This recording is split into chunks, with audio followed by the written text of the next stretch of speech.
जयपुर से बड़ी खबर, जहां लोक परिवहन बसों को परमिट देने के खिलाफ रोडवेज कर्मचारियों का बड़ा प्रदर्शन। आज सहकार मार्ग सहित परिवहन मुख्यालय पर प्रदर्शन करेंगे रोडवेज कर्मी।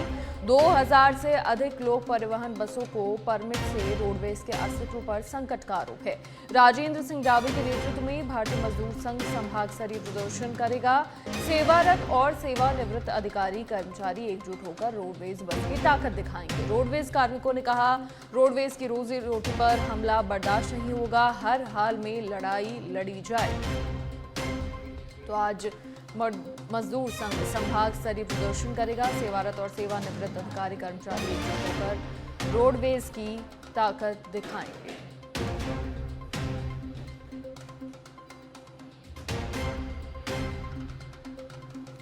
परिवहन मुख्यालय सहकार मार्ग स्थित परिवहन मुख्यालय पर रोडवेज कर्मियों का ये प्रदर्शन होगा। 2000 से अधिक लोक परिवहन बसों को परमिट से रोडवेज के अस्तित्व पर संकट का आरोप है और इसी कड़ी में सहकार मार्ग स्थित परिवहन मुख्यालय पर रोडवेज कर्मी प्रदर्शन करेंगे। 2000 से अधिक लोक परिवहन बसों को परमिट से रोडवेज के अस्तित्व पर संकट का आरोप है। राजेंद्र सिंह डाबी के नेतृत्व में भारतीय मजदूर संघ संभाग स्तरीय प्रदर्शन करेगा। सेवारत और सेवानिवृत्त अधिकारी कर्मचारी एकजुट होकर रोडवेज की ताकत दिखाएंगे। अधिक जानकारी के लिए सहयोगी सुनील यादव फोन लाइन पर जुड़ गए हैं। सुनील, क्या कुछ पूरी जानकारी? आज सहकार मार्ग स्थित परिवहन मुख्यालय पर रोडवेज कर्मियों की ओर से प्रदर्शन होगा और परिवहन बसों को परमिट से रोडवेज के अस्तित्व पर संकट का आरोप उनकी ओर से लगातार लगाया जा रहा है। क्या कुछ पूरी अपडेट? जी बिल्कुल, देखिए, लोक परिवहन बसें जो प्राइवेट बसों की श्रेणी में आती हैं, लेकिन सरकार इनको मान्यता देते हुए जो कई रूट हैं जहां पर रोडवेज की बसें नहीं जा पा रही हैं, उन रूटों की परमिशन देकर इनको चलाया जाता है। लेकिन सीधा सीधा जो रोडवेज कर्मचारी हैं इसका विरोध कर रहे हैं और कल भी इसको लेकर बड़ा प्रोटेस्ट किया गया था और आज एकजुट होकर जो परिवहन मुख्यालय है, चूंकि इस तरह के जो परमिट है वो परिवहन मुख्यालय जारी करता है, नए रूट जो अलॉट है वो भी परिवहन मुख्यालय जारी करता है, तो यहाँ पर तमाम जो रोडवेज कर्मचारी हैं वो परिवहन मुख्यालय के बाहर इकट्ठे होंगे और लोक परिवहन बसों को परमिट देने का विरोध करेंगे। विरोध का मुख्य कारण यही है कि रोडवेज कर्मचारियों का कहना है कि इस तरह से निजी बसों यानी लोक परिवहन बसों को सरकार परमिट देगी।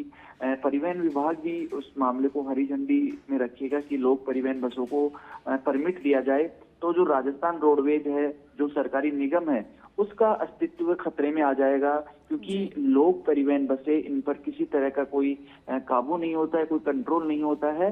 और 2015 का उदाहरण देते हुए रोडवेज कर्मचारियों ने कहा कि इससे पहले भी साल 2015 में लोक परिवहन बसों को परमिट दिया गया था।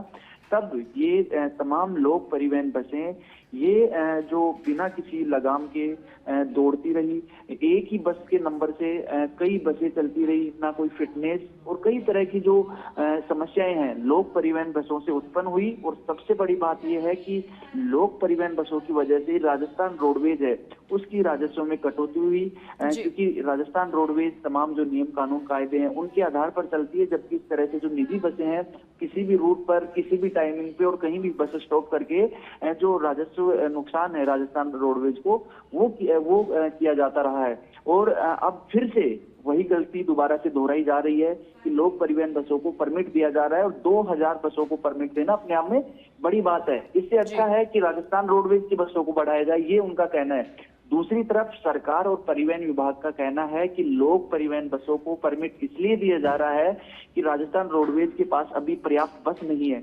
ऐसे में आम यात्रियों को, आम लोगों को किसी तरह की असुविधा ना हो, जो सुदूर इलाके हैं वहां तक आसानी से सफर कर सकें, इसको लेकर जो निजी बस लोक परिवहन बसों को परमिट दिया जा रहा है। और जैसे जैसे राजस्थान रोडवेज में बसें बढ़ने लगेगी, राजस्थान रोडवेज की बसों का बेड़ा बढ़ने लगेगा, तो इन लोक परिवहन बसों का जो परमिट है वो अपने आप कम हो जाएगा। लेकिन फिलहाल जो रोडवेज कर्मचारी मान नहीं रहे हैं और बड़े प्रदर्शन पर आज तैयार हैं और आज ऐलान भी किया हुआ है कि आज एक प्रोटेस्ट किया जाएगा। अगर अभी भी मांग नहीं मानी और अगर परमिट कैंसिल नहीं किया लोक परिवहन बसों का, तो आने वाले दिनों में उग्र जो आंदोलन है वो भी किया जाएगा। चलिए सुनील, एक और बड़ी खबर आ रही है, आप बने रहिए, जानकारी आपसे लेंगे।